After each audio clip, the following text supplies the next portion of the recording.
ਸਾਡੀ ਅੱਜ ਦੀ ਵਿਚਾਰ ਚਰਚਾ ਦਾ ਵਿਸ਼ਾ ਹੈ G20 ਤੇ ਭਾਰਤ ਦੀ ਅਰਥ ਵਿਵਸਥਾ। ਇਸ ਬਾਬਤ ਜਾਣਕਾਰੀ ਦੇਣ ਲਈ ਸਾਡੇ ਸਟੂਡੀਓ 'ਚ ਮੌਜੂਦ ਨੇ ਡਾਕਟਰ ਬਿਕਰਮ ਸਿੰਘ ਵਿਰਕ, ਜਿਹੜੇ ਕਿ ਅਰਥ ਸ਼ਾਸਤਰ ਨਾਲ ਸੰਬੰਧ ਰੱਖਦੇ ਨੇ ਔਰ ਅਰਥ ਸ਼ਾਸਤਰ ਦੇ ਹੀ ਪ੍ਰੋਫੈਸਰ ਰਿਟਾਇਰ ਹੋਏ ਨੇ। ਨਾਲ ਨੇ ਜੀ ਰਾਜਨੀਤੀ ਸ਼ਾਸਤਰ ਦੇ ਪ੍ਰੋਫੈਸਰ ਡਾਕਟਰ ਮਲਕੀਅਤ ਸਿੰਘ ਤੇ ਅਰਥ ਸ਼ਾਸਤਰ ਦੇ ਪ੍ਰੋਫੈਸਰ ਡਾਕਟਰ ਜਸਕਰਨ। ਅਸੀਂ ਤੁਹਾਡਾ ਤਿੰਨਾਂ ਦਾ ਹੀ ਬਹੁਤ ਸਵਾਗਤ ਕਰਦੇ ਹਾਂ। ਡਾਕਟਰ ਬਿਕਰਮ ਸਿੰਘ ਵਿਰਕ, ਸ਼ੁਰੂਆਤ ਤੁਹਾਡੇ ਤੋਂ ਹੀ ਕਰਾਂਗੇ। ਭਾਰਤ G20 ਦੀ ਪ੍ਰਧਾਨਗੀ ਕਰ ਰਿਹਾ ਹੈ। ਇਸ ਵੇਲੇ ਦੀ ਪ੍ਰਧਾਨਗੀ ਭਾਰਤ ਦੇ ਕੋਲ ਹੈ। ਜਦੋਂ ਆਪਾਂ ਅਰਥ ਵਿਵਸਥਾ ਦੇ ਨਾਲ ਜੋੜ ਕੇ ਦੇਖਦੇ ਹਾਂ ਤਾਂ ਕਹਿੰਦੇ ਨੇ ਕਿ ਭਾਰਤ ਨੂੰ ਇਸ ਦਾ ਬਹੁਤ ਫਾਇਦਾ ਹੋਵੇਗਾ। ਪਰ ਸਭ ਤੋਂ ਪਹਿਲਾਂ ਤਾਂ ਇਹ ਜਾਣਨਾ ਚਾਹਾਂਗੇ ਕਿ ਜੇਕਰ ਆਪਾਂ G20 ਦੀ ਗੱਲ ਕਰੀਏ, ਥੋੜ੍ਹੀ ਜਿਹੀ ਇਸ ਦੀ ਬਣਤਰ ਤੇ ਜਾਂ ਥੋੜ੍ਹੇ ਜਿਹੇ ਇਸ ਦੇ ਪਿਛੋਕੜ ਤੇ ਝਾਤ ਮਾਰੀਏ ਤਾਂ ਕਿਸ ਤਰੀਕੇ ਬਿਆਨ ਕਰੋਗੇ?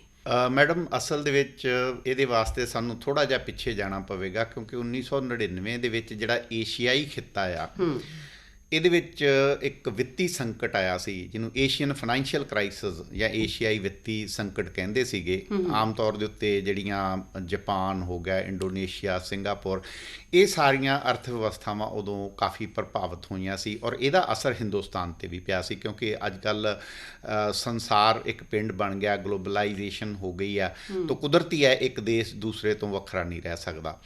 ਉਸ ਟਾਈਮ ਦੇ ਉੱਤੇ ਫਿਰ ਇਹ ਸੋਚਿਆ ਗਿਆ ਕਿ ਕਿਉਂ ਨਾ, ਜਿਸ ਤਰ੍ਹਾਂ ਦੁਨੀਆ ਪੱਧਰ ਦੇ ਉੱਤੇ ਅਲੱਗ-ਅਲੱਗ ਦੇਸ਼ਾਂ ਦੇ ਗਰੁੱਪ ਬਣੇ ਹੋਏ ਆ, ਵੀ ਆਪਾਂ ਕੁਛ ਦੇਸ਼, ਏਸ਼ੀਆਈ ਦੇਸ਼ ਜਿਹੜੇ ਆ, ਆਪਣਾ ਇੱਕ ਇਹੋ ਜਿਹਾ ਗਰੁੱਪ ਬਣਾਇਆ ਜਾਵੇ ਜਿਹਦੇ ਵਿੱਚ ਅਗਰ ਇਹੋ ਜਿਹਾ ਕੋਈ ਸੰਕਟ ਆਉਂਦਾ ਆ ਤਾਂ ਉਸ ਕੇਸ ਦੇ ਵਿੱਚ ਅਸੀਂ ਇੱਕ ਦੂਸਰੇ ਦੀ ਮਦਦ ਕਰ ਸਕੀਏ। ਤੋਂ ਪਹਿਲਾਂ ਇਹ ਸਾਰਿਆਂ ਤੋਂ ਪਹਿਲਾਂ ਇਹਨੂੰ ਇੱਕ ਵਿੱਤ ਮੰਤਰੀਆਂ ਦਾ ਗਰੁੱਪ ਦੇ ਤੌਰ ਦੇ ਉੱਤੇ, ਜਾਂ ਹਰੇਕ ਦੇਸ਼ ਦੀ ਇੱਕ ਰਿਜ਼ਰਵ ਬੈਂਕ ਹੁੰਦੀ ਹੈ, ਕੇਂਦਰੀ ਰਿਜ਼ਰਵ ਬੈਂਕ, ਸਾਡੀ RBI ਆ, ਕਿਸੇ ਨੇ ਕੋਈ ਨਾਂ ਰੱਖਿਆ ਹੋਇਆ, ਉਹਨਾਂ ਦੇ ਮੰਤਰਾਲਿਆਂ ਤੋਂ ਸ਼ੁਰੂ ਹੋਇਆ ਸੀ। ਫਿਰ ਕਰਦਿਆਂ ਇਹਦੇ ਵਿੱਚ ਅੱਤਵਾਦ ਦੇ ਮੁੱਦੇ ਵੀ ਸ਼ਾਮਲ ਕਰ ਲਏ ਗਏ। ਇਹਦੇ ਵਿੱਚ ਜਿਹੜਾ ਅੱਜ ਕੱਲ੍ਹ ਸਸਟੇਨੇਬਲ ਡਿਵੈਲਪਮੈਂਟ ਜਾਂ ਪੋਲਿਊਸ਼ਨ ਜਾਂ ਪ੍ਰਦੂਸ਼ਣ, ਉਹ ਮੁੱਦੇ ਵੀ ਸ਼ਾਮਲ ਕਰ ਲਏ ਗਏ। ਇਹਦੇ ਵਿੱਚ ਸਿੱਖਿਆ ਨੂੰ ਵੀ ਸ਼ਾਮਲ ਕਰ ਲਿਆ ਗਿਆ, ਆਰਥਿਕ ਵਿਕਾਸ ਨੂੰ ਵੀ ਸ਼ਾਮਲ ਕਰ ਲਿਆ ਗਿਆ। ਤੋਂ ਕਰਦਿਆਂ ਹੁਣ ਇਸ ਵੇਲੇ ਬਹੁਤ ਸਾਰੇ, ਜਾਣੀ ਕੋਈ ਮੁੱਦਾ ਇਹੋ ਜਿਹਾ ਨਹੀਂ ਹੈ ਜਿਹੜਾ ਇਹਦੇ ਵਿੱਚ ਸ਼ਾਮਲ ਨਹੀਂ ਹੈ। ਔਰ ਨਾ ਸਿਰਫ ਇਸ ਵੇਲੇ ਏਸ਼ੀਆਈ ਦੇਸ਼, ਸਗੋਂ 19 ਦੇਸ਼ ਔਰ ਪੂਰੀ ਯੂਰਪੀਅਨ ਯੂਨੀਅਨ ਜਿਹੜੀ ਹੈ ਉਹ ਇਹਦੇ ਵਿੱਚ ਸ਼ਾਮਲ ਹੈ। ਤੋਂ ਹੁਣ ਇਸ ਵੇਲੇ ਇੱਕ ਬਹੁਤ ਵੱਡਾ ਗਰੁੱਪ ਬਣ ਗਿਆ। ਇਹਦਾ ਤਕਰੀਬਨ 80-85% ਇੰਨੇ ਕੁ ਦੇਸ਼ਾਂ ਦਾ GDP, ਜਾਣੀ ਪੂਰੀ ਦੁਨੀਆ ਦਾ ਅਸੀਂ GDP, ਜਿਹਨੂੰ ਅਸੀਂ ਗ੍ਰੋਸ ਡੋਮੈਸਟਿਕ ਪ੍ਰੋਡਕਟ ਜਾਂ ਘਰੇਲੂ ਉਤਪਾਦ ਕਹਿੰਦੇ ਹਾਂ, ਇਹਨਾਂ ਦੇਸ਼ਾਂ ਦਾ ਉਹਦੇ 'ਚ ਹਿੱਸਾ ਹੈ। ਤਾਂ ਇਹਦਾ ਜੇ ਅਸੀਂ ਪਿਛੋਕੜ ਵੱਲ ਜਾਈਏ ਤਾਂ ਇਹ ਸਾਰਾ ਇਹਦਾ ਪਿਛੋਕੜ ਹੈ। ਹਰ ਸਾਲ ਇੱਕ ਦੇਸ਼ ਜਿਹੜਾ ਇਹਨੂੰ ਹੋਸਟ ਕਰਦਾ, ਜਾਣੀ ਉਸ ਦੇਸ਼ ਦੇ ਵਿੱਚ ਇਹ ਹੁੰਦੀ ਹੈ। ਜਿਸ ਤਰ੍ਹਾਂ ਪਹਿਲੇ ਇੰਡੋਨੇਸ਼ੀਆ ਸੀ, ਇਸ ਵਾਰੀ ਸਾਡੇ, ਔਰ ਅਗਲੀ ਵਾਰੀ ਬ੍ਰਾਜ਼ੀਲ ਦੇ ਵਿੱਚ ਹੋਏਗੀ। ਤਾਂ ਲਗਾਤਾਰ 1 ਸਾਲ ਮੀਟਿੰਗਾਂ ਦਾ ਸਿਲਸਿਲਾ ਇਹਦੇ ਵਿੱਚ ਚੱਲਦਾ ਰਹਿੰਦਾ ਹੈ, ਲਗਭਗ ਪੂਰਾ ਸਾਲ। ਔਰ ਸਾਡੇ ਸਤੰਬਰ-ਅਕਤੂਬਰ ਤੱਕ ਇਹ ਮੀਟਿੰਗਾਂ ਜਿਹੜੀਆਂ ਇਹਨਾਂ ਦੀਆਂ ਇਸ ਸਾਲ ਚੱਲਦੀਆਂ ਰਹਿਣੀਆਂ ਔਰ ਚੱਲ ਰਹੀਆਂ। ਯਾਨੀ ਕਿ ਦੂਜੇ ਮੁਲਕਾਂ ਦੇ ਨੁਮਾਇੰਦੇ ਸਾਡੇ ਕੋਲ ਆਏ ਹੋਏ ਨੇ ਤੇ ਉਹ ਭਾਰਤ ਦੀ ਅਰਥ ਵਿਵਸਥਾ, ਭਾਰਤ ਦੀ ਸੱਭਿਆਚਾਰ, ਭਾਰਤ ਦੀ ਸੰਸਕ੍ਰਿਤੀ, ਭਾਰਤ ਦਾ ਖਾਣ ਪੀਣ, ਭਾਰਤ ਦਾ ਰਹਿਣ ਸਹਿਣ, ਸਭ ਦਾ ਆਨੰਦ ਉਠਾ ਰਹੇ ਨੇ ਜੀ। ਬਿਲਕੁਲ ਜੀ। ਡਾਕਟਰ ਜਸਕਰਨ, ਹੁਣ ਆਵਾਂਗੇ ਅਸੀਂ ਤੁਹਾਡੇ ਵੱਲ। ਜਿੱਦਾਂ ਕਿ ਇਹਨਾਂ ਨੇ ਕਿਹਾ, ਇਹਦਾ ਪਿਛੋਕੜ ਚੰਗੇ ਤਰੀਕੇ ਸਮਝਾ ਦਿੱਤਾ ਕਿ ਕੁਝ ਇਹੋ ਜਿਹੇ ਮੁਲਕ ਜਿਨ੍ਹਾਂ ਦੀ ਆਰਥਿਕ ਵਿਵਸਥਾ ਡਾਵਾਂਡੋਲ ਹੋਈ, ਜਿਸ ਦਾ ਅਸਰ ਭਾਰਤ 'ਤੇ ਵੀ ਪਿਆ, ਉਹਨਾਂ ਨੂੰ ਮਜ਼ਬੂਤ ਕਰਨ ਲਈ ਜਾਂ ਉਹਨਾਂ ਨੂੰ ਇੱਕ ਤਰੀਕੇ ਦੇ ਨਾਲ ਲਗਾਤਾਰ ਵਿਕਾਸ ਵਾਸਤੇ ਇਹ G20 ਹੋਂਦ ਵਿੱਚ ਆਇਆ। ਪਰ ਤੁਸੀਂ ਕੀ ਸਮਝਦੇ ਹੋ ਕਿ ਇਸ ਦੇ ਬਣਨ ਦੇ ਨਾਲ ਉਹਨਾਂ ਮੁਲਕਾਂ ਨੂੰ ਫਾਇਦਾ ਹੋਇਆ ਜਿਨ੍ਹਾਂ ਦੀ ਅਰਥ ਵਿਵਸਥਾ ਚਰਮਰਾ ਗਈ ਸੀ ਜਾਂ ਡਾਵਾਂਡੋਲ ਹੋ ਗਈ ਸੀ? ਜਿੱਥੇ ਡਾਕਟਰ ਸਾਹਿਬ ਨੇ ਗੱਲ ਖਤਮ ਕੀਤੀ ਹੈ ਅਤੇ ਉਹਦੇ ਨਾਲ ਮੈਂ ਇਹਦਾ ਇੱਕ ਆਰਥਿਕ ਆਧਾਰ ਜੋੜਨਾ ਚਾਹਾਂਗਾ। ਜਿਵੇਂ ਕਿ ਡਾਕਟਰ ਸਾਹਿਬ ਨੇ ਕਿਹਾ ਕਿ ਜਦੋਂ ਕ੍ਰਾਈਸਿਸ ਦੇ ਵਿੱਚੋਂ ਇਹਦਾ ਜਨਮ ਹੋਇਆ, ਏਸ਼ੀਅਨ ਇਕਨੋਮਿਕ ਕ੍ਰਾਈਸਿਸ ਜਿਹੜਾ 97-98 ਦੇ ਵਿੱਚ ਆਇਆ, ਉਹਦੇ ਨਾਲ ਜਨਮ ਹੋਇਆ। ਪਰ ਇਹ ਜ਼ਿਆਦਾ ਟ੍ਰਿਗਰ ਹੋਇਆ ਅਤੇ ਜਦੋਂ ਫਾਈਨੈਂਸ਼ੀਅਲ ਕ੍ਰਾਈਸਿਸ ਅਮਰੀਕਾ ਦੇ ਵਿੱਚ ਜਿਹੜਾ ਸ਼ੁਰੂ ਹੁੰਦਾ ਹੈ, ਉਹ ਤੋਂ ਬਾਅਦ ਇਹਦਾ ਬੇਸ ਜਿਹੜਾ ਹੈ ਇੱਕ ਟੋਟਲੀ ਜਿਹੜਾ ਸ਼ਿਫਟ ਹੋ ਗਿਆ। ਇਹ ਦੇਖਿਆ ਗਿਆ ਕਿ ਜਿਹੜੀਆਂ ਸਾਡੀਆਂ ਮੌਜੂਦਾ ਇੱਕ ਵਰਲਡ ਕੈਪੀਟਲਿਜ਼ਮ ਆ, ਉਹਦੇ ਵਿੱਚ ਜਿਹੜੀਆਂ ਡੋਮੀਨੈਂਟ ਧਿਰਾਂ ਹੈਗੀਆਂ ਨੇ, ਜਿਹਦੇ ਵਿੱਚ ਅਸੀਂ ਅਮਰੀਕਾ ਦੀ ਗੱਲ ਕਰ ਲੈਂਦੇ ਹਾਂ ਜਾਂ ਅਸੀਂ ਯੂਰਪੀਅਨ ਯੂਨੀਅਨ ਦੀ ਗੱਲ ਕਰ ਲੈਂਦੇ ਹਾਂ, ਕਿ ਇਕੱਲੇ ਨਹੀਂ ਉਹ ਚੱਲ ਸਕਦੇ। ਉਹਨਾਂ ਨੂੰ ਜਿਹੜੇ ਗਲੋਬਲ ਸਾਊਥ ਦੀਆਂ ਕੰਟਰੀਜ਼ ਹੈਗੀਆਂ, ਜਿਨ੍ਹਾਂ ਦੀ ਇੱਕ ਪਾਪੂਲੇਸ਼ਨ ਦੇ ਆਧਾਰ 'ਤੇ ਵੀ ਦੇਖੀਏ ਆਪਾਂ ਉਹਨਾਂ ਨੂੰ, ਜਾਂ ਜਿਨ੍ਹਾਂ ਦੀ ਆਪਾਂ ਕਹੀਏ ਕਿ GDP ਦੇ ਵਿੱਚ ਵੀ ਉਹਨਾਂ ਦਾ ਜਿਹੜਾ ਹੈਗਾ ਹੁਣ, ਉਹਨਾਂ ਦਾ ਜਿਹੜਾ ਸ਼ੇਅਰ ਹੈਗਾ ਉਹ ਵੱਧ ਰਿਹਾ ਹੈਗਾ, ਅਤੇ ਉਹਨਾਂ ਦਾ ਵੀ ਸਾਥ ਜਿਹੜਾ ਹੈਗਾ ਉਹ ਲੈਣਾ ਪੈਣਾ। ਕਿ ਜੇ ਅਸੀਂ ਇਹਨੂੰ ਇੱਕ ਇਕਨੋਮਿਕ ਸਿਧਾਂਤ ਦੇ ਨਜ਼ਰੀਏ ਤੋਂ ਦੇਖੀਏ, ਦੂਜੇ ਵਿਸ਼ਵ ਯੁੱਧ ਤੋਂ ਬਾਅਦ ਜਿਹੜਾ 30 ਸਾਲ ਜਿਹੜੇ ਸੀ ਉਹਦੇ ਉਹ ਮੰਨੇ ਜਾਂਦੇ ਸੀ ਕਿ ਗਲੋਰੀਅਸ ਟਾਈਮ ਚੱਲ ਰਿਹਾ ਸੀ ਕੈਪੀਟਲਿਜ਼ਮ ਦਾ। ਉਹ ਤੋਂ ਬਾਅਦ ਸ਼ੁਰੂ ਹੋਈ ਹੈ ਇੱਕ ਨਵਾਂ ਜਿਹੜਾ ਨਵ ਕਲਾਸਿਕੀ ਜਿਹੜੀ ਸਾਡੀ ਇਕਨੋਮਿਕ ਸਿਧਾਂਤ ਹੈਗਾ, ਉਹਦੇ ਵਿੱਚ ਇੱਕ ਨਿਊ ਲਿਬਰਲ ਸਿਧਾਂਤ ਜਿਹੜਾ ਹੈਗਾ ਉਹ ਡੋਮੀਨੇਟ ਕਰਦਾ। ਉਹਦੇ ਵਿੱਚ ਕੀ ਹੈ ਕਿ ਮੰਨਿਆ ਜਾਂਦਾ ਕਿ ਕੋਈ ਕੰਟਰੀ ਆ ਜਾਂ ਕੋਈ ਇੰਡੀਵਿਜੂਅਲ ਆ, ਉਹ ਰੈਸ਼ਨਲ ਹੁੰਦਾ, ਉਹਦਾ ਮੇਨ ਕੰਮ ਕੀ ਹੁੰਦਾ ਕਿ ਉਹਨੇ ਪ੍ਰੋਫਿਟ ਜਨਰੇਟ ਕਰਨਾ ਹੁੰਦਾ ਤੇ ਉਹਦੇ ਵਿੱਚੋਂ ਜਿਹੜਾ ਇੱਕ ਅਸੀਂ ਕਹੀਏ ਕਿ ਬਹੁਲਕਤਾ ਨੂੰ ਜਿਹੜਾ ਇੱਕ ਬੈਨੀਫਿਟਸ ਦੇਣੇ ਆ ਉਹਦੇ ਵਿੱਚ ਮਿਸ ਹੋ ਰਹੇ ਸੀ ਤੇ ਉਹਨੇ ਕ੍ਰਾਈਸਿਸ ਨੂੰ ਜਨਮ ਦਿੱਤਾ ਜਿਹੜਾ ਨਿਊ ਲਿਬਰਲ ਨੇ, ਤੇ ਉਹਨੂੰ ਪੂਰਾ ਕਰਨ ਦੇ ਲਈ ਜਿਹੜੀਆਂ ਵੱਡੀਆਂ ਅਰਥ ਵਿਵਸਥਾਵਾਂ ਸੀਗੀਆਂ ਉਹਨੇ ਸੋਚਿਆ ਕਿ ਸਾਨੂੰ ਡੈਫੀਨੇਟਲੀ ਜਿਹੜੀਆਂ ਇੱਕ ਆਪਾਂ ਕੀ ਵਿਕਾਸਸ਼ੀਲ ਦੇਸ਼ ਨੇ ਉਹਨਾਂ ਨੂੰ ਨਾਲ ਲੈਣਾ ਪੈਣਾ। ਹੁਣ ਲਗਭਗ ਜਿਹੜੀ ਸਾਡੀ G20 ਹੈਗੀ ਆ 60% ਤੋਂ ਵੱਧ ਪਾਪੂਲੇਸ਼ਨ ਉਹਨਾਂ ਦੇਸ਼ਾਂ ਦੀ ਹੈਗੀ ਜਿਹੜੇ ਇਹਦੇ ਵਿੱਚ ਸ਼ਮੂਲੀਅਤ ਕਰ ਰਹੇ ਨੇ। ਜੇ ਅਸੀਂ ਇਹਨਾਂ ਦੀ ਪੂਰੀ ਫਾਰਮੇਸ਼ਨ ਦੇਖੀਏ ਤਾਂ ਹੈਗਾ ਤਾਂ ਇਹ G20 ਅਸੀਂ ਕਹੇ ਵੀ ਗਰੁੱਪ ਆਫ 20 ਨੇਸ਼ਨਸ, ਬਟ ਇਹਦੇ ਵਿੱਚ ਲਗਭਗ 43 ਦੇਸ਼ ਆਉਂਦੇ ਨੇ ਕਿਉਂਕਿ ਯੂਰਪੀਅਨ ਯੂਨੀਅਨ ਦੇ 27 ਦੇਸ਼ ਨੇ, 3 ਉਹਦੇ ਵਿੱਚ ਆਲਰੇਡੀ ਸ਼ਾਮਲ ਨੇ, ਜੇ ਅਸੀਂ ਪੂਰਿਆਂ ਨੂੰ ਸ਼ਾਮਲ ਕਰ ਲਈਏ 43 ਬਣਦੇ ਨੇ ਤੇ 10 ਸਾਡੇ ਇਨਵਾਈਟੀਜ਼ ਨੇ ਜਿਹੜੇ ਉਹਨਾਂ ਨੂੰ ਇਨਵਾਈਟ ਕੀਤਾ ਹੋਇਆ, ਉਹ ਵੀ ਬਹੁਤ ਸਾਰੇ ਉਹ ਕੰਟਰੀਜ਼ ਨੇ ਜਿਨ੍ਹਾਂ ਵਿੱਚ ਜਿਹੜੀਆਂ ਵਿਕਾਸਸ਼ੀਲ ਨੇ ਅਜੇ ਕਰਕੇ। ਇਹਦਾ ਆਧਾਰ ਜਿਹੜਾ ਆਰਥਿਕ ਹੈ ਉਹ ਕਾਫੀ ਮਤਲਬ ਗਲੋਬਲ ਇਕੋਨਮੀ ਨੂੰ ਇੱਕ ਉਹਦੀ ਆਊਟਲੁੱਕ ਨੂੰ ਸੁਧਾਰਨ ਦੇ ਲਈ ਜਾਂ ਕੁਛ ਨਵਾਂ ਲੈ ਕੇ ਆਉਣ ਦੇ ਲਈ ਜਿਹਦੇ ਨਾਲ ਸਾਡਾ ਆਰਥਿਕ ਵਿਕਾਸ ਨੂੰ ਸਸਟੇਨ ਵੀ ਕੀਤਾ ਜਾ ਸਕੇ ਤੇ ਸਟੇਬਲ ਵੀ ਕੀਤਾ ਜਾ ਸਕੇ, ਇਹਦੀ ਬਹੁਤ ਜਿਹੜੀ ਹੈਗੀ ਇਹਦੀ ਰੈਲੀਵੈਂਸ ਹੈਗੀ ਹੈ ਜੀ। ਬਹੁਤ ਹੀ ਵਧੀਆ ਤਰੀਕੇ ਨਾਲ ਜਸਕਰਨ ਸਿੰਘ ਜੀ ਤੁਸੀਂ ਦੱਸ ਦਿੱਤਾ। ਸੱਚਮੁੱਚ ਜਦੋਂ ਆਪਾਂ ਗੱਲ ਕਰਦੇ ਹਾਂ ਨਾ ਕਿ ਸਾਰਿਆਂ ਨੂੰ ਨਾਲ ਲੈ ਕੇ ਚੱਲਣਾ, ਸ਼ਾਇਦ ਇਸੇ ਲਈ ਕਿਹਾ ਗਿਆ ਕਿ ਸਾਰਾ ਸੰਸਾਰ ਇੱਕ ਪਰਿਵਾਰ ਤੇ ਹੈ ਵੀ ਹੈ, ਤੇ ਇੱਕ ਪਰਿਵਾਰ ਵਾਂਗੂ ਹੀ ਅਸੀਂ ਵਿਚਰ ਰਹੇ ਹਾਂ, ਇੱਕ ਦੂਜੇ ਦੇ ਦੁੱਖ ਤਕਲੀਫਾਂ 'ਚ ਸ਼ਾਮਲ ਹੁੰਦੇ ਹਾਂ, ਔਰ ਖਾਸ ਤੌਰ ਤੇ ਜਦੋਂ ਕਿਸੇ ਮੁਲਕ ਨੂੰ ਆਰਥਿਕ ਸੰਕਟ ਆਉਂਦਾ ਸਾਰੇ ਇਕੱਠੇ ਰਲ ਕੇ ਖੜ ਜਾਂਦੇ ਨੇ। ਡਾਕਟਰ ਮਲਕੀਅਤ ਸਿੰਘ ਜੀ, ਤੁਸੀਂ ਰਾਜਨੀਤੀ ਸ਼ਾਸਤਰ ਦੇ ਪ੍ਰੋਫੈਸਰ ਹੋ, ਔਰ ਜਦੋਂ ਆਪਾਂ ਦੇਖਦੇ ਹਾਂ ਅਲੱਗ-ਅਲੱਗ ਦੇਸ਼ਾਂ ਦੇ ਪੋਲਿਟਿਕਸ ਵੱਲ ਝਾਤ ਮਾਰਦੇ ਹਾਂ, ਹਰ ਕਿਸੇ ਦਾ ਆਪੋ ਆਪਣਾ ਨਜ਼ਰੀਆ, ਹਰ ਕੋਈ ਆਪੋ ਆਪਣੇ ਤਰੀਕੇ ਦੇ ਨਾਲ ਵਿਚਰਦਾ, ਪਰ ਜਦੋਂ ਆਪਾਂ G20 ਨੂੰ ਵਰਲਡ ਇਕੋਨਮੀ ਦੇ ਤੌਰ ਤੇ ਦੇਖਦੇ ਹਾਂ, ਇਸ ਦਾ ਕੀ ਪ੍ਰਭਾਵ ਪੈ ਰਿਹਾ ਜੀ? ਦੇਖੋ ਜੀ, ਅਸੀਂ ਜਿਸ ਸੈਂਚੁਰੀ 'ਚ ਰਹਿ ਰਹੇ 21st century, that is the century of the economics. Economy all over dominate ਕਰ ਰਹੀ ਆ। ਜੇ ਅਸੀਂ ਪਿੱਛੇ ਹਿਸਟਰੀ ਟ੍ਰੇਸ ਕਰੀਏ ਤਾਂ there is a 1929 ਦਾ ਜਿਹੜਾ ਡਿਪਰੈਸ਼ਨ ਆਇਆ, ਕ੍ਰਾਈਸਿਸ, ਉਸ ਤੋਂ ਬਾਅਦ ਜਿਹੜਾ ਸਰ ਉਹਨਾਂ ਨੇ ਗੱਲ ਕੀਤੀ 1997 ਜਿਹੜਾ ਟਾਈਗਰ ਇਕੋਨਮੀ ਜਿਹੜੀਆਂ ਹੈਗੀਆਂ ਨੇ ਇੱਥੇ ਜਿਹੜੀਆਂ ਜਿਹੜਾ ਥਾਈਲੈਂਡ, ਸਿੰਗਾਪੁਰ ਉੱਥੇ ਹੈ। Then 2008 that is the biggest recession. So ਜੋ ਡਿਟੇਲ 'ਚ ਮੇਰੇ ਜਿਹੜੇ ਸਾਥੀ ਨੇ ਟੀਚਰ ਸਾਹਿਬਾਨ ਨਾਲ ਗੱਲ ਕੀਤੀ, ਇਹਦੀ ਜਿਹੜੀ ਇੰਪੋਰਟੈਂਸ ਹੈ, ਜਿਹੜੀ ਦੀ ਰੈਲੇਵੈਂਸ ਹੈ ਪੋਲੀਟੀਕਲ ਆਸਪੈਕਟ ਤੋਂ, ਕਿ ਇਹਦੇ ਜਿਹੜੇ 2 ਐਂਗਲ ਇਹਦੇ ਸਟਰਕਚਰ ਦੇ ਸ਼ੈਰਪਾ ਟਰੈਕ ਤੇ ਫਾਈਨੈਂਸ਼ੀਅਲ ਟਰੈਕ। ਸੋ ਲਗਭਗ ਇੰਡੀਆ ਦੇ ਵਿੱਚ ਜਿਹੜਾ ਵਾ ਲਾਸਟ ਜਿਹੜਾ 1 ਸਾਲ ਤੋਂ ਜਿਹੜੀ ਹੈ ਸਾਡੇ ਕੋਲ ਮੈਂਬਰਸ਼ਿਪ ਆ ਜਿਹੜੀ ਖਤਮ ਹੋਣ ਜਾਏਗੀ ਨਵੰਬਰ, ਨੀਅਰ ਅਬਾਊਟ 32 ਪਲੇਸਿਸ ਨੇ ਤੇ 200 ਮੀਟਿੰਗਸ ਹੋਈਆਂ ਨੇ ਉਹਦੇ ਵਿੱਚ। ਐਂਡ ਜੋ ਉਹ ਮੀਟਿੰਗਸ ਹੋਈਆਂ ਨੇ ਉਹਦੀਆਂ ਪੰਜਾਬ ਦੇ ਵਿੱਚ 2 ਅੰਮ੍ਰਿਤਸਰ ਦੇ ਵਿੱਚ ਹੋਈਆਂ ਨੇ, ਲੇਬਰ ਦੇ ਉੱਪਰ ਤੇ ਹਾਇਰ ਐਜੂਕੇਸ਼ਨ ਦੇ। ਉਹ ਜੋ ਮੀਟਿੰਗ ਦਾ ਕਨਕਲੂਜਨ ਹੋਵੇਗਾ that is going to be now it is the another, ਮੈਂ ਇੱਥੇ ਇੱਕ ਐਡ ਔਨ ਕਰਨਾ ਚਾਹਾਂਗਾ ਕਿ ਇਹ ਹੁਣ ਸਮਿਟ ਆ। ਐਂਡ ਸਮਿਟ ਨੂੰ ਜਦੋਂ ਅਸੀਂ ਗੱਲ ਕਰਦੇ ਹਾਂ ਇੰਟਰਨੈਸ਼ਨਲ ਰਿਲੇਸ਼ਨ ਦੇ, ਸਮਿਟ ਦੀ ਇੰਪੋਰਟੈਂਸ ਹੀ ਹੈ ਜਦੋਂ ਅਸੀਂ ਵਰਡ ਸਮਿਟ ਲਗਾ ਦਿੰਦੇ ਕਿ ਉਸ ਜਿਹੜੀ ਹੈ ਐਸੋਸੀਏਸ਼ਨ ਜਾਂ G20 ਉਹਦੀ ਇੰਨੀ ਜ਼ਿਆਦਾ ਇੰਪੋਰਟੈਂਸ ਆ ਕਿ ਉਹਦੇ 'ਚ ਪਾਰਟੀਸਪੇਟ ਕੌਣ ਕਰਨਗੇ, ਜਾਂ ਤਾਂ ਦੇਸ਼ ਦਾ ਪ੍ਰਾਈਮ ਮਿਨਿਸਟਰ ਕਰੇਗਾ ਜਾਂ ਪ੍ਰੈਜ਼ੀਡੈਂਟ ਕਰੇਗਾ। ਸੋ ਇਹ ਜਿਹੜੀ ਹੁਣ ਸਤੰਬਰ ਦੇ ਵਿੱਚ 9 ਜਾਂ 10 ਨੂੰ ਫਾਈਨਲ ਕਨਕਲੂਜਨ ਹੋਣ ਜਾ ਰਿਹਾ, ਜਿਹੜੀ ਉੱਥੇ ਡੈਕਲਾਰੇਸ਼ਨ ਹੋਵੇਗੀ ਜਿਹਨੂੰ ਅਸੀਂ ਕਹਾਂਗੇ G20 ਦਿੱਲੀ ਜਿਹੜਾ ਸਮਿਟ ਡੈਕਲਾਰੇਸ਼ਨ, ਉਹ ਹੋਵੇਗਾ। ਦੂਜਾ ਇਹਦਾ ਜੋ ਅਸੀਂ ਇੱਕ G20 ਦੀ ਗੱਲ ਕਰਦੇ ਤੇ ਅਪਰੋਕਸੀਮੇਟਲੀ ਪੂਰੀ ਦੁਨੀਆ ਦਾ ਜਿਹੜਾ ਹੈਗਾ ਨੀਅਰ ਅਬਾਊਟ 85% ਜਿਹੜਾ ਇਹ GDP ਜਿਹਨੂੰ ਅਸੀਂ ਗ੍ਰੋਸ ਡੋਮੈਸਟਿਕ ਪ੍ਰੋਡਕਸ਼ਨ ਕਹਿੰਦੇ, ਪੂਰੀ ਦੁਨੀਆ ਜੋ ਪ੍ਰੋਡਕਸ਼ਨ ਹੋ ਰਹੀ ਉਹਦਾ 85% ਜਿਹੜਾ G20 ਪ੍ਰੋਡਿਊਸ ਕਰ ਰਹੇ ਨੇ। ਐਂਡ 75% ਜਿਹੜਾ ਟ੍ਰੇਡ ਜਿਹੜਾ ਇਹ ਕਰ ਰਹੇ, 2/3 ਜਿਹੜੀ ਆ ਪਾਪੂਲੇਸ਼ਨ ਜਿਹੜਾ ਕਵਰ ਕਰ ਰਿਹਾ। ਸੋ ਡੈਫੀਨੇਟਲੀ ਇਹ ਉਹ ਇੰਸਟੀਟਿਊਸ਼ਨ ਬਣੀ ਆ ਕਿ ਜਿਹਨੇ 2008 ਦੇ ਵਿੱਚ ਜਿਹੜਾ ਇਹਦਾ ਅਸੀਂ ਟਰੇਸ ਕਰੀਏ ਹਿਸਟਰੀ, ਪਹਿਲਾਂ G5, G7, G11 ਹੁੰਦਾ, ਕਦੇ ਰਸ਼ੀਆ ਪਾਰਟ ਬਣਿਆ, ਰਸ਼ੀਆ ਨੂੰ ਕੱਢ ਦਿੱਤਾ। ਹੁਣ ਜਿੱਦਾਂ ਟੀਚਰ ਮੇਰੇ ਨਾਲ ਕਹਿ ਰਹੇ ਨੇ ਕਿ ਇਹ ਨਾਓ ਇਟਸ ਇਹਦੇ 'ਚ develop and developing economy. And now ਜਿਹੜਾ ਅਸੀਂ ਜਿਹੜੇ ਸਿਸਟਮ 'ਚ ਲੈ ਰਹੇ ਹਾਂ ਉਹ ਇੰਟਰਡਿਪੈਂਡੈਂਸ ਹੈ, ਈਰਾ ਆਫ ਗਲੋਬਲਾਈਜੇਸ਼ਨ। ਸੋ ਇੱਕ ਕ੍ਰਾਈਸਿਸ ਆ, ਜੇ 2008 ਦਾ ਕ੍ਰਾਈਸਿਸ ਆਇਆ ਤੇ ਉਹ ਇਕੱਲਾ ਅਮਰੀਕਾ 'ਚ ਨਹੀਂ ਹੋਇਆ, ਆਲ ਓਵਰ ਵਰਲਡ ਉਹਨੂੰ ਇਨਗਲਫ ਕੀਤਾ ਉਹਨੇ। ਇਹਦਾ ਅਨਦਰ ਪਰਪਸ ਜੇਕਰ ਅਸੀਂ ਦੇਖੀਏ ਕਿ G20 ਦਾ ਪਰਪਸ ਜਾਂ ਇਹਦੇ ਰੈਲੇਵੈਂਸ ਕਿੱਥੋਂ ਜੀ ਬਣਾਇਆ, ਇਸ ਕਰਕੇ ਆ ਜੀ ਇਹਨੇ ਜਿਹੜੀਆਂ ਫਾਈਨੈਂਸ਼ੀਅਲ ਪਾਲਿਸੀਜ਼ ਆ ਉਹਨਾਂ ਨੂੰ ਫਾਰਮੂਲੇਟ ਕਰਨਾ, rule and regulation and financial structure ਜਿਹੜਾ ਸੈਕੰਡ ਵਰਲਡ ਵਾਰ ਤੋਂ ਬਾਅਦ ਆ ਸੈਟਅਪ ਕੀਤਾ ਗਿਆ, ਜਿਹਨੂੰ ਅਸੀਂ ਕਹਿੰਦੇ ਬ੍ਰੈਟਨ ਵੁੱਡ ਇੰਸਟੀਟਿਊਟ। ਉਹਦੇ ਵਿੱਚ IMF ਆ, ਵਰਲਡ ਬੈਂਕ ਆ, ਜਾਂ ਗੈਟ ਆਇਆ, ਗੈਟ ਨੂੰ 1995 ਦੇ ਵਿੱਚ ਰਿਪਲੇਸ ਕੀਤਾ ਜਿਹੜਾ WTO trade organisation. So India ਦੇ ਲਈ ਰੈਲੇਵੈਂਸ ਇਹ ਵਾ ਕਿ ਇੰਡੀਆ ਅਰਲੀਅਰ ਸਾਨੂੰ ਕਿਹਾ ਜਾਂਦਾ ਸੀ India is a norm breaker, ਜਿੱਦਾਂ ਅਸੀਂ 1974 ਦੇ ਵਿੱਚ ਨਿਊਕਲੀਅਰ ਐਕਸਪਲੋਜ਼ਨ ਕੀਤਾ। Then India as a norms taker, ਅਸੀਂ ਰੂਲਸ ਲੈਂਦੇ ਸੀ। Now we are in the position norm shaper. ਹੁਣ ਅਸੀਂ ਉਹ ਸੀਟ ਆਈ ਸਾਡੇ ਕੋਲ ਜਿੱਥੇ ਅਸੀਂ ਮਤਲਬ ਜਿਹੜੇ ਬਿਗ ਜਿਹੜਾ ਜਿਹਨੂੰ ਅਸੀਂ ਕਹਿੰਦੇ ਨੇ ਮਲਟੀ ਜਿਹੜੇ ਹੈਗੇ ਨੇ supra national organization IMF world bank ਜਿਹਦੇ 'ਚ ਇੰਡੀਆ ਦੀ ਸੇ ਵੱਧ ਰਹੀ ਆ and that is definitely very huge ਜਿਹੜੀ ਆ ਜਿਹੜਾ ਪਲੇਟਫਾਰਮ ਜਿੱਥੇ ਇੰਡੀਆ ਨੂੰ ਮਿਲਿਆ that is the great honour for India. ਅੱਗੇ ਅਸੀਂ ਦੇਖਦੇ ਕਿ ਕਿਵੇਂ ਇਹ ਕੰਮ ਕਰ ਸਕਦਾ, ਕਿਹੜੇ ਇਸ਼ੂ ਨੇ ਇਹਦੇ ਵਿੱਚ। ਪਹਿਲਾਂ ਤਾਂ ਇਕਨੋਮਿਕ ਇਸ਼ੂ ਸੀ, ਹੁਣ economic plus military, terrorist, environment and ਜਿੰਨੀਆਂ ਵਰਲਡ ਪ੍ਰੋਬਲਮ ਫੇਸ ਕਰ ਰਿਹਾ ਉਹਨਾਂ ਦੇ ਉੱਪਰ ਇਹ ਜਿਹੜਾ ਵਾ ਹਾਈਲਾਈਟ ਜਾਂ ਇਸ਼ੂ ਜਿਹੜੇ ਡਿਸਕਸ ਕੀਤੇ ਜਾ ਰਹੇ ਨੇ। ਜੀ ਡਾਕਟਰ ਬਿਕਰਮ ਸਿੰਘ ਵਿਰਕ ਤੁਹਾਡੇ ਕੋਲ ਆਵਾਂਗੇ। ਮੇਡ ਇਨ ਇੰਡੀਆ ਤੋਂ ਮੇਕ ਇਨ ਇੰਡੀਆ, ਭਾਰਤ ਵਿਸ਼ਵ ਗੁਰੂ ਦੇ ਰਾਹ 'ਤੇ ਤੁਰਿਆ ਹੋਇਆ, ਪਰ ਜਦੋਂ ਆਪਾਂ G20 ਨੂੰ ਭਾਰਤ ਦੇ ਨਾਲ ਜੋੜ ਕੇ ਦੇਖਦੇ ਹਾਂ ਤਾਂ ਫਿਰ ਭਾਰਤ ਦੇ ਵਿਕਾਸ ਤੇ G20 ਇਹਨਾਂ ਦੋਨਾਂ ਦਾ ਆਪਸੀ ਸੰਬੰਧ ਕੀ ਹੈ? ਮੈਡਮ ਦੇਖੋ, ਆਪਣੇ ਡਿਸਕਸ਼ਨ ਦੇ ਵਿੱਚ ਵੀ ਇਹ ਗੱਲ ਸਾਹਮਣੇ ਆ ਚੁੱਕੀ ਆ ਕਿ ਅੱਜ ਅਸੀਂ ਜਿਸ ਦੌਰ ਦੇ ਵਿੱਚ ਰਹਿ ਰਹੇ ਹਾਂ, ਕੋਈ ਮੁਲਕ ਇਕੱਲਾ ਆਪਣੇ ਆਪ ਨੂੰ ਇਕੱਲਾ ਰਹਿ ਕੇ ਤਰੱਕੀ ਨਹੀਂ ਕਰ ਸਕਦਾ। ਇੰਟਰਡਿਪੈਂਡੈਂਸ ਬਹੁਤ ਵੱਧ ਗਈ, ਬਿਲਕੁਲ ਇੱਕ ਪਰਿਵਾਰ ਵਾਂਗੂ ਸਾਡੀ ਇੱਕ ਦੂਸਰੇ ਦੇ ਉੱਤੇ ਜਿਹੜੀ ਡਿਪੈਂਡੈਂਸ ਹੈ, ਕਿਉਂਕਿ ਦੁਨੀਆ 'ਚ ਕ੍ਰਾਈਸਿਸ ਤੇ ਕਿਤੇ ਨਾ ਕਿਤੇ ਆਇਆ ਹੀ ਰਹਿੰਦਾ।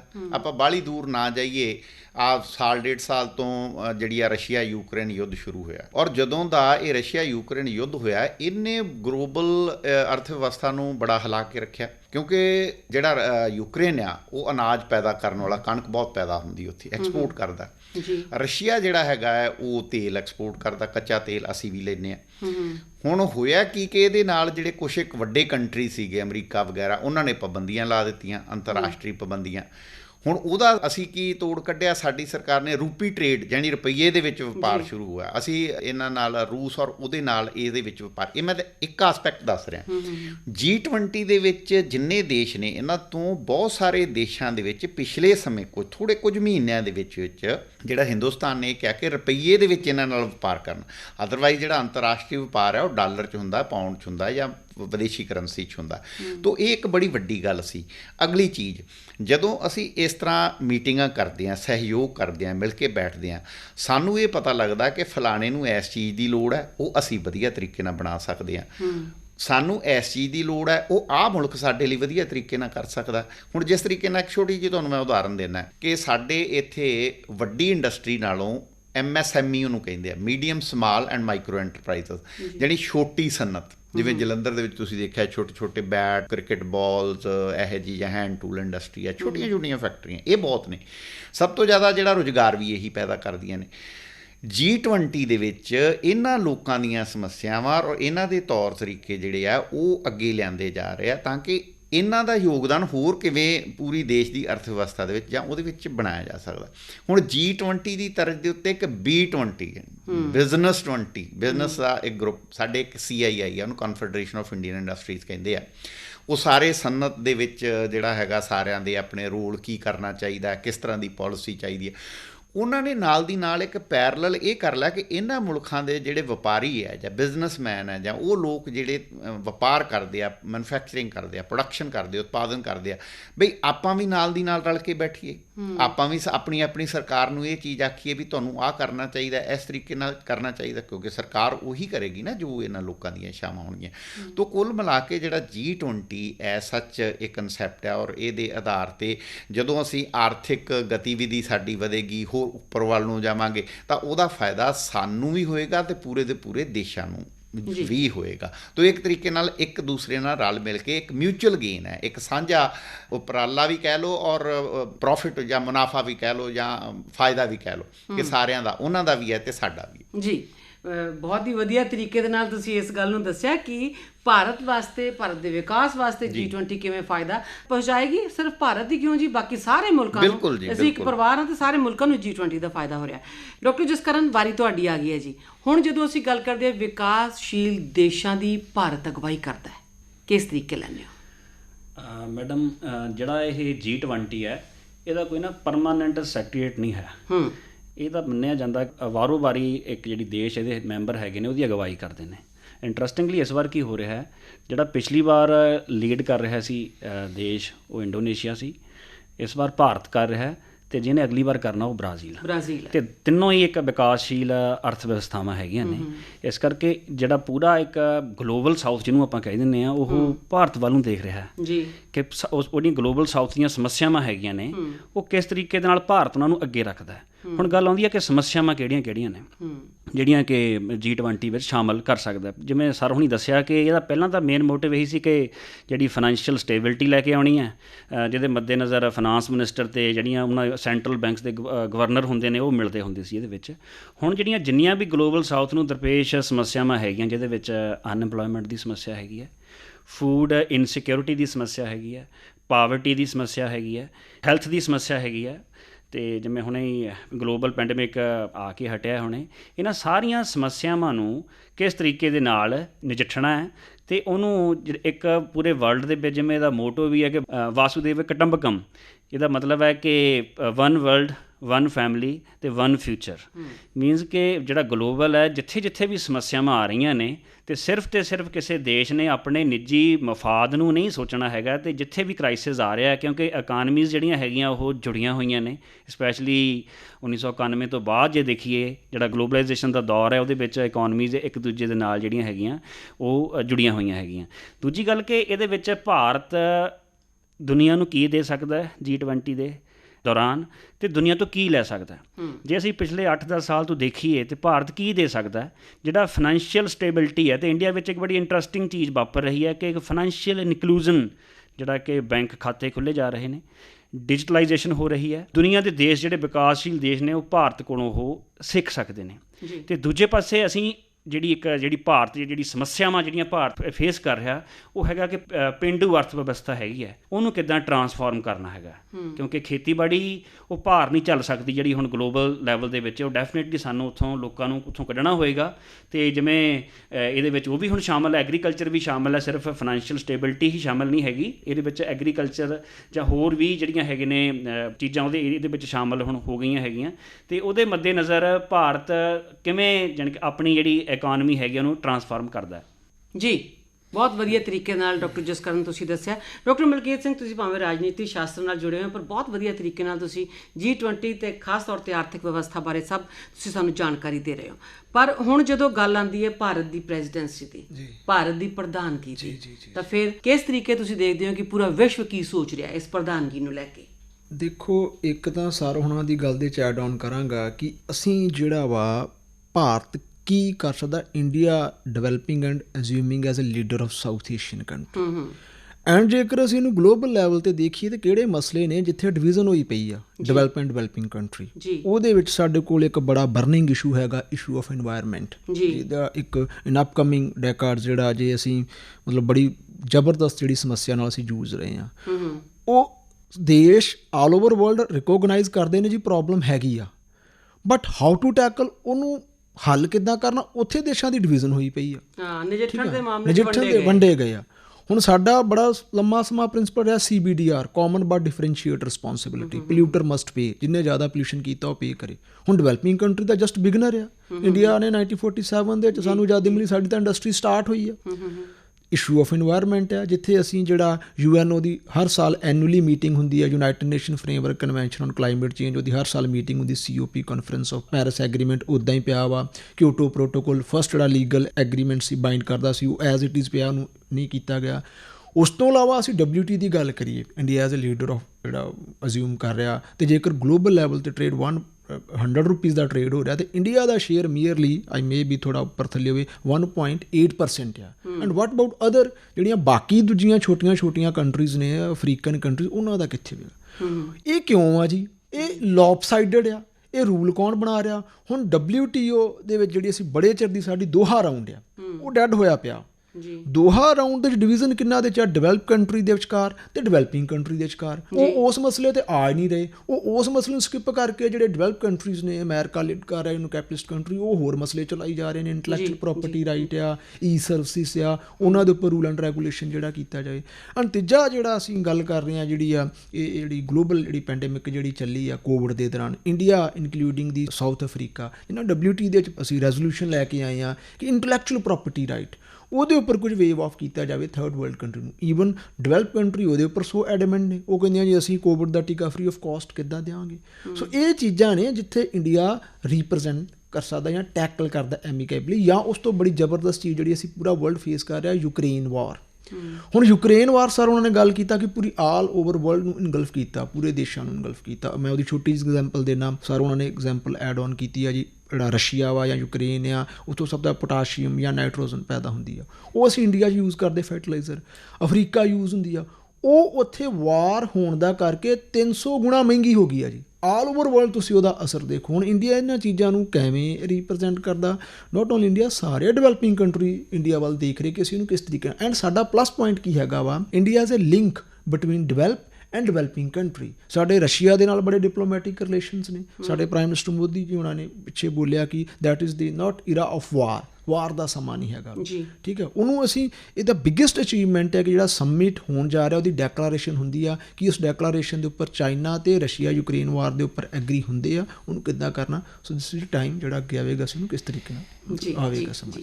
ਡਾਕਟਰ ਵਿਰਕ, ਜਦੋਂ ਆਪਾਂ G20 ਦੀ ਪ੍ਰਧਾਨਗੀ ਦੀ ਗੱਲ ਕਰਦੇ, ਕਹਿੰਦੇ ਕਿ ਜਿੱਥੇ ਵੀ ਜਿਹੜਾ ਵੀ ਮੁਲਕ ਇਸ ਦੀ ਪ੍ਰਧਾਨਗੀ ਲੈਂਦਾ, ਜਿੱਥੇ ਵੀ ਸਮਿਟ ਹੁੰਦੀ ਹੈ, ਉਸ ਨੂੰ ਕੋਈ ਨਾ ਕੋਈ ਆਰਥਿਕ ਫਾਇਦਾ ਤਾਂ ਜ਼ਰੂਰ ਹੁੰਦਾ। ਕੀ ਭਾਰਤ ਨੂੰ ਵੀ ਹੋ ਰਿਹਾ? ਮੈਡਮ ਬੜੇ ਤਰੀਕੇ ਨਾਲ, ਬਾਕੀ ਗੱਲਾਂ ਤਾਂ ਚਲੋ ਛੱਡੋ। ਸਭ ਤੋਂ ਪਹਿਲੀ ਗੱਲ, ਜਿਹੜੇ ਉਹ ਲੋਕ ਆਏ ਉਹ ਸਾਡਾ ਕਲਚਰ, ਸਾਡਾ ਸੱਭਿਆਚਾਰ ਉਹਦੇ ਬਾਰੇ ਜਾਣਨਗੇ। ਹਾਂਜੀ, ਉੱਥੇ ਜਾ ਕੇ ਸਾਡਾ ਇੱਕ ਤਰ੍ਹਾਂ ਫ੍ਰੀ ਪ੍ਰਚਾਰ ਹੋ ਗਈ।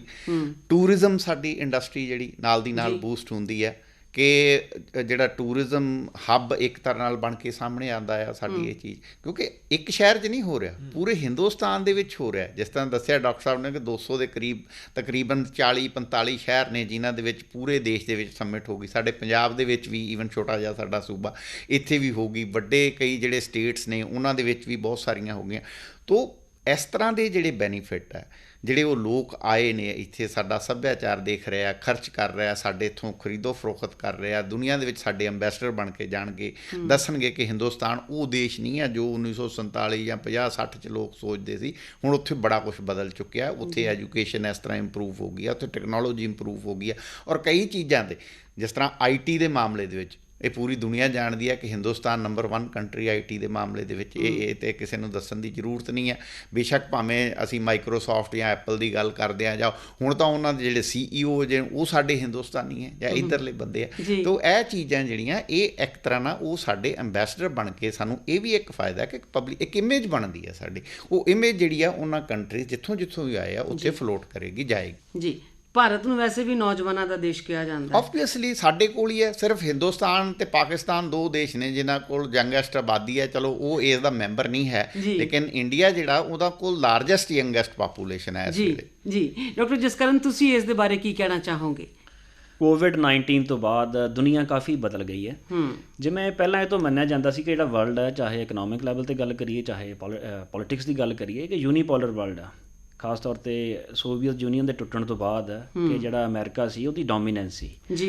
ਪਰ ਉਹ ਤੋਂ ਬਾਅਦ ਕੁਛ ਇੱਦਾਂ ਦੀਆਂ ਗੱਲਾਂ ਹੋਣ ਲੱਗ ਗਈਆਂ ਕਿ ਹੁਣ ਇਹ ਜਿਹੜਾ ਵਰਲਡ ਹੈ ਬਾਈਪੋਲਰ ਬਣ ਜਾਣਾ।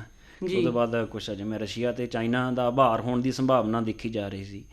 ਪਰ ਜੇ ਦੇਖਿਆ ਜਾਵੇ ਤਾਂ ਭਾਰਤ ਇਹਦੇ ਵਿੱਚ ਇੱਕ, ਆਪਾਂ ਕਿਹਾ ਜਾਂਦਾ ਕਿ ਭਾਰਤ ਇੱਕ ਬੜੀ ਡਾਇਵਰਸੀਫਾਈਡ ਜਿਹੜੀ ਹੈਗੀ ਆ ਕੰਟਰੀ ਹੈਗੀ ਹੈ, ਅਤੇ ਉਹ ਤੋਂ ਬਾਅਦ ਮਤਲਬ ਇੱਕ ਵਾਈਬਰੈਂਟ ਡੈਮੋਕ੍ਰੇਸੀ ਹੈਗੀ ਹੈ ਭਾਰਤ। ਅਤੇ ਭਾਰਤ ਇੱਕ ਐਜ਼ ਏ ਲੀਡਰ ਸਾਹਮਣੇ ਆਉਂਦਾ ਹੈ ਤਾਂ ਉਹਦਾ ਇਹ ਨਹੀਂ ਹੈ ਕਿ ਸਿਰਫ ਉਹਨੂੰ ਭਾਰਤ ਨੂੰ ਫਾਇਦਾ ਹੋਏਗਾ, ਅਤੇ ਉਹਦਾ ਫਾਇਦਾ ਜਿਹੜਾ ਹੈ ਗਲੋਬਲ ਲੈਵਲ 'ਤੇ ਵੀ ਹੋਏਗਾ। ਹੁਣ ਗੱਲ ਹੈ ਕਿ ਜੇ ਇਸ ਚੀਜ਼ ਦਾ ਭਾਰਤ ਕਿਵੇਂ ਜਿਹੜਾ ਹੈਗਾ ਕਿ ਆਪਣੀ ਗੱਲ ਰੱਖ ਸਕਦਾ ਹੈ। ਆਰਥਿਕ ਮੁੱਦੇ, ਜਿਵੇਂ ਸਰ ਹੁਣੀ ਗੱਲ ਕੀਤੀ ਹੈ, ਜਦੋਂ ਯੂਨੀਪੋਲਰ ਵਰਲਡ ਸੀ ਉਦੋਂ ਸਿਰਫ ਗੱਲਾਂ ਉਹ ਹੁੰਦੀਆਂ ਸੀ ਜਿਹੜੀਆਂ ਸਾਡੀਆਂ ਇੱਕ ਮਲਟੀ ਨੈਸ਼ਨਲ ਕੰਪਨੀਜ਼ ਹੈਗੀਆਂ 1991 ਤੋਂ ਬਾਅਦ ਜਿਹੜਾ ਦਾ ਉਭਾਰ ਹੋਇਆ ਕਿ ਇਹਨਾਂ ਜਿਹੜੀਆਂ ਗਲੋਬਲ ਸਾਊਥ ਵਿੱਚ ਜਾਂ ਜਿਹੜੀਆਂ ਡਿਵੈਲਪਿੰਗ ਕੰਟਰੀਜ਼ ਹੈਗੀਆਂ ਉੱਥੇ ਜਾਣਾ ਆ, ਉੱਥੇ ਫੈਕਟਰੀਆਂ ਲਗਾਉਣੀਆਂ ਨੇ ਅਤੇ ਉਹਨੇ ਕਿੱਦਾਂ ਜਿਹੜਾ ਆਪਣੇ ਹੈਗੇ ਨੇ ਮੁਨਾਫੇ ਕਮਾਉਣੇ ਨੇ। ਪਰ ਜੇ ਆਪਾਂ ਹੁਣ ਦੇਖੀਏ ਤਾਂ ਇਹਦੇ ਵਿੱਚ ਇਹ ਨਹੀਂ ਆ ਕਿ ਸਿਰਫ ਅਤੇ ਸਿਰਫ ਉਹੀ ਕਮਾਉਣਗੀਆਂ। ਜਿਵੇਂ ਭਾਰਤ ਸਰ ਹੁਣੀ ਗੱਲ ਕੀਤੀ ਹੈ ਕਿ ਸਮਾਲ ਸਕੇਲ ਇੰਡਸਟਰੀਜ਼ ਜਿਹੜੀ ਹੈਗੀਆਂ ਨੇ ਭਾਰਤ, ਅਸੀਂ ਉਹਨਾਂ ਨੂੰ ਕਿਸ ਤਰੀਕੇ ਦੇ ਨਾਲ ਉੱਥੇ ਜੋੜ ਸਕਦੇ ਹੈਗੇ ਹਾਂ। ਉਹ ਤੋਂ ਬਾਅਦ ਜਿਹੜੀ ਭਾਰਤ ਦੇ ਵਿੱਚ ਹੁਣ ਗੱਲ ਹੋ ਰਹੀ ਹੈ ਕਿ ਸਕਿੱਲ ਇੰਡੀਆ, ਠੀਕ ਹੈ ਕਿ ਭਾਰਤ ਦੇ ਵਿੱਚ ਭਾਰਤ ਇੱਕ ਨੌਜਵਾਨਾਂ ਦਾ ਦੇਸ਼ ਆ, ਅਤੇ ਉਹ ਤੋਂ ਬਾਅਦ ਕਿਸ ਤਰ੍ਹਾਂ ਦੀ ਸਕਿੱਲ ਭਾਰਤ ਨੂੰ ਚਾਹੀਦੀ ਹੈਗੀ ਹੈ ਅਤੇ ਕਿਸ ਤਰ੍ਹਾਂ ਦੀਆਂ ਸਕਿੱਲ ਜਿਹੜੀਆਂ ਹੈਗੀਆਂ ਭਾਰਤ ਦੁਨੀਆ ਨੂੰ ਦੱਸ ਸਕਦਾ ਕਿ ਗਲੋਬਲ ਸਾਊਥ ਦਾ ਜਿਹੜੀਆਂ ਇਕੋਨਮੀਜ਼ ਹੈਗੀਆਂ ਨੇ, ਡਿਵੈਲਪਿੰਗ ਇਕੋਨਮੀਜ਼ ਹੈਗੀਆਂ ਨੇ, ਉਹਨਾਂ ਨੂੰ ਲੋੜ ਹੈਗੀ ਆ ਜਿਹੜੀਆਂ ਭਾਰਤ ਤੋਂ ਉਹ ਲੈ ਸਕਦੀਆਂ ਨੇ। ਜੀ ਡਾਕਟਰ ਮਲਕੀਤ ਸਿੰਘ, ਚਲਦੇ ਹੁਣ ਤੁਹਾਡੇ ਵੱਲ ਆਉਂਦੇ ਹਾਂ ਜੀ ਅਸੀਂ। ਮੈਂ ਸਰ ਹੁਣਾਂ ਦੀ ਗੱਲ ਵਿੱਚ ਥੋੜ੍ਹਾ ਐਡ ਔਨ ਕਰਾਂਗੇ। ਸਰ ਹੁਣਾਂ ਨੇ ਕਿਹਾ ਕਿ ਜਿਹੜੀ ਆ ਸਾਡੇ ਕੋਲ ਯੰਗੈਸਟ ਪਾਪੂਲੇਸ਼ਨ ਆ, ਬਟ ਯੰਗੈਸਟ ਪਾਪੂਲੇਸ਼ਨ ਇੱਕ ਸੋਸ਼ੋਲੋਜਿਸਟ ਨੇ ਡੇਵਿਡ ਬੈਲੂਮ, ਉਹਨਾਂ ਦੀ ਥੀਰੀ ਆ demographic dividend, India and Pakistan youngest population. But without any skill population ਅਸੀਂ ਕਹੀਏ ਕਿ ਵਾਰੇ ਆ ਕੇ ਸ਼ਰਾਬ ਆ, ਜੇ ਪਾਪੂਲੇਸ਼ਨ ਹੈਗੀ ਯੰਗੈਸਟ ਹੈਗੀ ਪਲੱਸ ਪੁਆਇੰਟ ਆ, ਬਟ ਉਹਦੇ ਲਈ ਸਕਿੱਲ ਕਿੱਦਾਂ ਦੇ। ਸੋ ਵਟ ਅਨਦਰ ਜਿਹੜਾ ਇਕੋਨਮਿਸਟ ਨੇ, ਮੈਨੂੰ ਮਾਫ ਕਰਨਾ ਜੇ ਸਾਰਿਆਂ ਨੂੰ ਕਰੈਕਟ ਕਰਨਗੇ, ਡੇਵਿਡ ਰਿਕਾਰਡੋ ਜੀ, ਉਹਦਾ ਸਿਧਾਂਤ ਹੈਗਾ ਕੰਪੈਰੇਟਿਵ ਐਡਵਾਂਟੇਜ ਜੀ। ਉਹ ਕਹਿੰਦਾ ਜੀ ਦੋ ਚੀਜ਼ਾਂ ਹੋਣੀਆਂ ਚਾਹੀਦੀਆਂ ਜੇ ਤੁਸੀਂ ਵਪਾਰ ਨਾਲ ਉੱਪਰ ਪਹੁੰਚਣਾ। ਇੱਕ ਤੇ ਤੁਹਾਡੀ ਲੋਕਲ ਲੈਵਲ ਤੇ ਇਨਵੈਸਟਮੈਂਟ ਹੋਣੀ ਚਾਹੀਦੀ ਆ, ਨੰਬਰ 2 ਦੂਜਾ ਤੁਹਾਡੇ ਕੋਲ ਐਕਸਪੋਰਟ ਕਰਨ ਦੇ ਲਈ ਹੋਣਾ ਚਾਹੀਦਾ। And now we are living in the knowledge economy, and ਸਾਨੂੰ ਕੋਈ ਡੋਮੈਸਟਿਕ ਲੈਵਲ ਤੇ ਐਫਰਟ ਕਰਨੀਆਂ ਪੈਣੀਆਂ। ਪਲੱਸ ਪੁਆਇੰਟ ਬਹੁਤ ਆ ਜੀ, ਇਨਫਰਾਸਟਰਕਚਰ ਡਿਵੈਲਪ ਹੋ ਰਿਹਾ, we need to change our education system. ਉਹਦੇ 'ਚ ਨਵੀਆਂ ਲੈ ਕੇ ਆਉਣੀਆਂ ਚਾਹੀਦੀਆਂ, ਨਵੇਂ ਸਕਿੱਲ ਲੈ ਕੇ ਆਉਣੇ ਚਾਹੀਦੇ ਆ ਜੇ ਅਸੀਂ ਇਸ ਚੀਜ਼ ਨੂੰ ਟੈਪ ਕਰਨਾ ਵਾ। ਤੇ ਜਿਹੜੀ ਸਾਡੀ ਯੰਗ ਜਨਰੇਸ਼ਨ ਆ ਉਹਨੂੰ ਜੇਕਰ ਟੈਪ ਕਰਨਾ ਤੇ ਉਹਨੂੰ ਕੁਝ ਸਾਨੂੰ ਸਕਿੱਲ ਜਿਹੜੇ ਆ ਪ੍ਰੋਵਾਈਡ ਕਰਨੇ ਪੈਣਗੇ ਜੀ। ਜੀ, so doctor Bikram Singh Virk, doctor Malkit Singh ਤੇ ਡਾਕਟਰ ਜਸਕਰਨ, ਆਪਾਂ ਕਹਿ ਸਕਦੇ ਹਾਂ ਕਿ G20 ਦੀ ਪ੍ਰਧਾਨਗੀ ਜਿਹੜੀ ਇਸ ਵਾਰੇ ਭਾਰਤ ਦੇ ਕੋਲ ਆਈ ਹੈ, ਇਸ ਦਾ ਭਾਰਤ ਦੀ ਅਰਥ ਵਿਵਸਥਾ ਤੇ ਤਾਂ ਬਹੁਤ ਵਧੀਆ ਅਸਰ ਪਵੇਗਾ ਹੀ ਪਵੇਗਾ, ਬਲਕਿ ਕੁੱਲ ਦੁਨੀਆ ਦੇ ਉੱਤੇ ਵੀ ਇਸ ਦਾ ਬਹੁਤ ਵਧੀਆ ਅਸਰ ਪਵੇਗਾ। ਸੋ ਅੱਜ ਦੇ ਇਸ ਵਿਚਾਰ ਵਟਾਂਦਰੇ ਵਿੱਚ ਆਉਣ ਲਈ ਤੁਹਾਡਾ ਸਾਰਿਆਂ ਦਾ ਅਸੀਂ ਬਹੁਤ ਬਹੁਤ ਸ਼ੁਕਰੀਆ ਅਦਾ ਕਰਾਂਗੇ। ਡਾਕਟਰ ਬਿਕਰਮ ਸਿੰਘ ਵਿਰਕ, ਡਾਕਟਰ ਮਲਕੀਤ ਸਿੰਘ ਤੇ ਡਾਕਟਰ ਜਸਕਰਨ, ਤੁਸੀਂ ਸਾਡੇ ਸਟੂਡੀਓ 'ਚ ਆਏ, ਬਹੁਤ ਹੀ ਵਧੀਆ ਤਰੀਕੇ ਦੇ ਨਾਲ G20 ਦੀ ਪ੍ਰਧਾਨਗੀ ਤੇ ਭਾਰਤ ਦੀ ਅਰਥ ਵਿਵਸਥਾ ਬਾਰੇ ਜਾਣਕਾਰੀ ਦਿੱਤੀ। ਬਹੁਤ ਬਹੁਤ ਸ਼ੁਕਰੀਆ ਜੀ। ਸ਼ੁਕਰੀਆ ਮੈਮ। ਸ਼ੁਕਰੀਆ ਮੈਮ, ਸ਼ੁਕਰੀਆ।